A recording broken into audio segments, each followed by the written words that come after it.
السلام علیکم ورحمۃ اللہ وبرکاتہ۔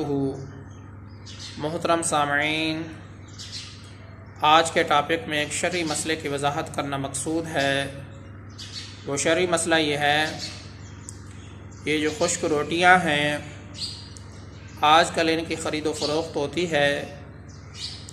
بہت سارے لوگوں کے پاس جب خشک ٹکڑے جمع ہو جاتے ہیں تو وہ ان کو اکٹھا کرتے رہتے ہیں، پھر جب بہت سارے ٹکڑے اکٹھے ہو جاتے ہیں تو وہ ان کو بازار کے اندر یا ریڑھی والے پھیری والی سے بیچا کرتے ہیں۔ تو آیا جو خشک روٹی ہے اس کے جو ٹکڑے ہیں ان کی خرید و فروخت شرعاً جائز ہے یا نہیں؟ محترم سامعین، واضح رہنا چاہیے، کسی بھی چیز کی خرید و فروخت کے لیے ایک شرعی اصول یہ ہے کہ اس چیز کا قیمتی مال ہونا ضروری ہے، جس کو مال متقوم کہا جاتا ہے، کہ وہ چیز اگر قیمتی مال میں سے ہے تو اس کی خرید و فروخت جائز ہے۔ تو لہذا اسی اصول کے پیش نظر، کیونکہ روٹی بھی ایک قیمتی مال ہے اور روٹی اگر خشک ہو جائے تو وہ بھی قیمتی مال ہے، اس لیے لوگوں کا ان ٹکڑوں کو اکٹھے کر کے خرید و فروخت اس کی کرنا، اس کو بیچنا شرعاً جائز ہے، اس میں کوئی قباحت کی بات نہیں ہے۔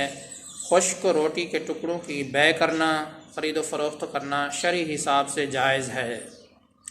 محترم سامعین، مسئلے کا خلاصہ یہی ہے، جو خشک روٹی کے ٹکڑے ہیں ان کی خرید و فروخت کا شرعی حکم یہی ہے کہ کیونکہ یہ قیمتی مال ہے، خشک روٹی کے جو ٹکڑے ہیں ان کو عرف کے اندر مال ہی سمجھا جاتا ہے، اور روٹی بھی ایک قیمتی چیز ہے، اگر وہ خشک ہو جائے تو پھر بھی قیمتی ہے، اس لیے اس کی خرید و فروخت پھیری والے سے کرنا، ریڑھی والے سے کرنا، بازار میں کرنا، ہر لحاظ سے خشک روٹی کی بیع خرید و فروخت جائز ہے۔